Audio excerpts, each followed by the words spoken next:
Climate change is one of the most pressing issues of Generation Z. I'm terrified of what the future holds. We're going to lose everything. And we're not joking. We're not lying. We're not exaggerating. I had to go talk to my peers and see how they felt about it, along with trying to figure out really what's going on. It seems like we're just running on a treadmill. A flash flooding siege in the Northeast. To be honest, I'm quite scared about it.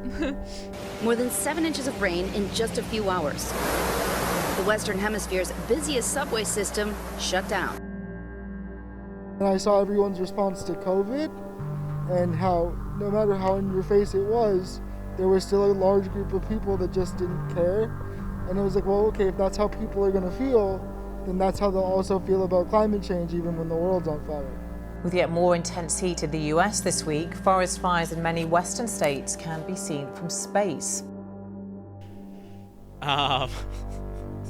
We're basically hurtling ourselves towards extinction, mostly because of corporations. California officials and cleanup crews are trying to limit the damage from a major offshore oil spill south of Los Angeles. The oil started washing ashore in Huntington Beach, about 40 miles south of LA.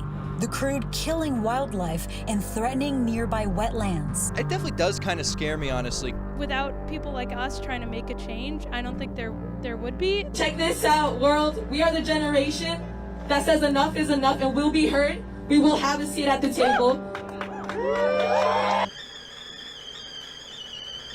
All this news is really starting to freak me out. I don't know who to believe or who to trust or what's real and what's fake. We have to be able to do something. And I can't be the only one that's thinking this. I mean, my generation has grown up with this crisis. My job at ExxonMobil. Turning algae into biofuels. Reducing energy poverty. In the developing world. Making cars go further with less. Fueling the global economy. And you thought we just made the gas. Energy lives here. Moments later, Mr. McCoy will become one of the first ever executives to claim that ExxonMobil has aggressively fought climate science using front organizations to maximize shareholder profit. Did we aggressively fight against some of the science? Yes. Did we join some of these shadow groups to work against some of the early efforts? Yes, that's true. One internal 1979 memo warned that present trends of fossil fuel combustion with a coal emphasis will lead to dramatic world climate changes within the next 75 years, and that CO2 buildup in the atmosphere is a worldwide problem.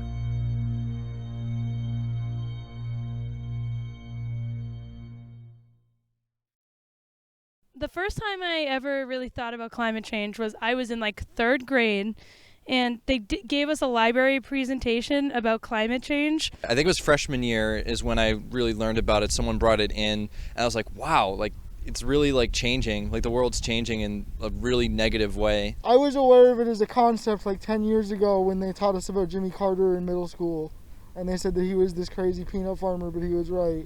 I need someone who can really put this thing into perspective for me, on a real scale, in the real world. I was a college student in the late 1980s. I graduated in 1990. There were scientists talking about climate change. They just weren't on my radar. When we talk about addressing climate change, we're talking about anthropogenic global warming. Global warming means really rapid increase in temperature, and then anthropogenic means human-driven.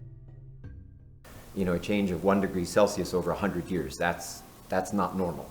That's human-caused. They've now had 30 years of blah, blah, blah, and where has that led us? Over 50% of all our CO2 emissions have occurred since 1990.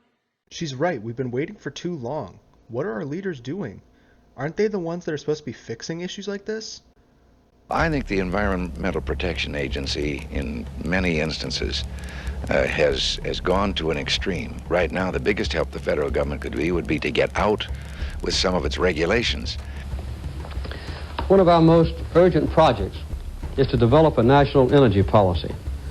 As I pointed out during the campaign, the United States is the only major industrial country without a comprehensive, long-range energy policy. We all know that human activities are changing the atmosphere in unexpected and in unprecedented ways.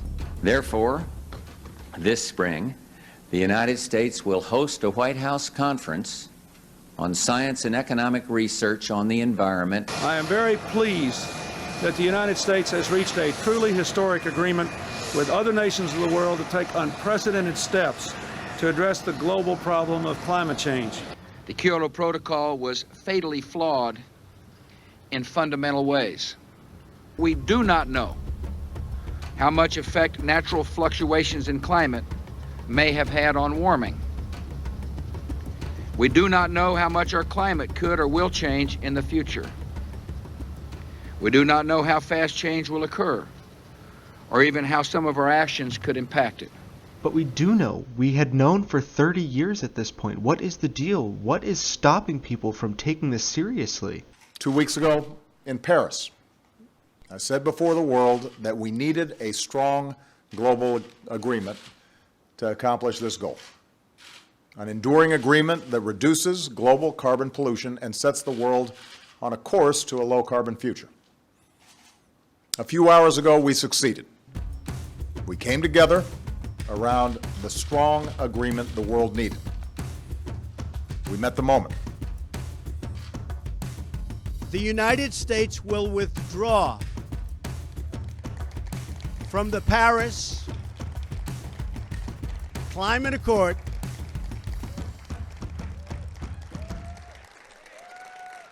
Thank you.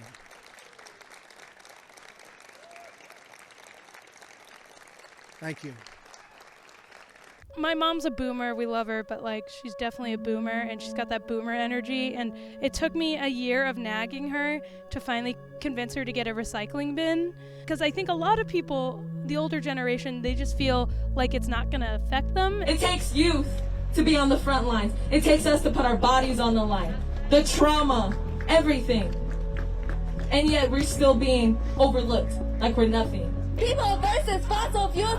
People versus fossil fuels. People versus fossil fuels. So we can't really rely on the we're too young thing, or like, oh yeah, it's just not. No, yes, it is. It is a problem. It is a problem. And unfortunately, our old generation didn't do much. When it does rain, it's getting more intense. And I think in terms of the impacts of that, it's straining the aging infrastructure of the city. A city that was built to not deal with these really intense bursts of rainfall is suddenly having to deal with, you know, a few days worth of rainfall falling in an hour. And what does that do to the sewers? What does that do to people's basements?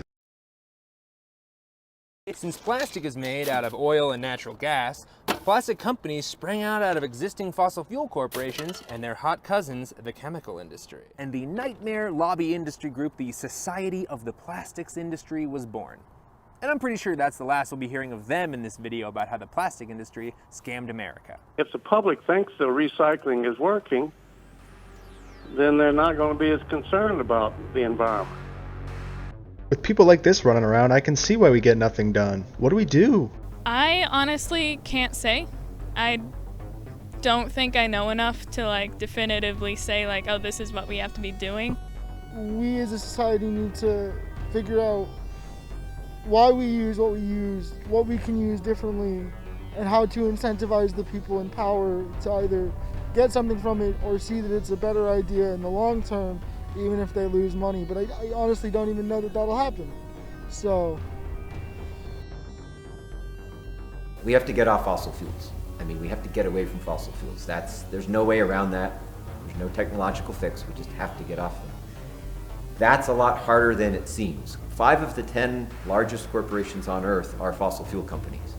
They have a lot of money already invested in the fossil fuels they own. So when we say, well, you just need to leave it in the ground, we can't burn it, it's kind of like people in the 1800s, early 1800s, the abolitionist movement told to these slave owners, yeah, you know all that property you have to let it go. Like, how did that work out, right? This all feels rigged against me. I've never felt more hopeless about anything. The costs of my use of fossil fuels are socialized. By burning fossil fuels, we're adding to climate change, species extinction, sea level rise, increased hurricanes, disease risks, etc. all of those costs are borne by everybody, and they're expensive. We're paying a lot of money, right, for the costs of climate change. Those costs should be incorporated into the thing when I buy it. That's how a free market should work. We should pay the true cost of things. I don't know. Maybe all my frustration is just pointless.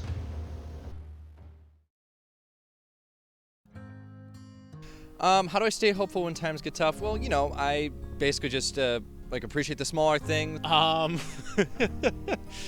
Good question. You know, when I figure that out, I'll get back to you. Looking at the youth climate movement that's grown in the last 10 years, that gives me a lot of hope. Not even 10 years, really the last 7 years. That gives me a huge amount of hope. The young people are waking up to their own political power, and that's hugely hopeful.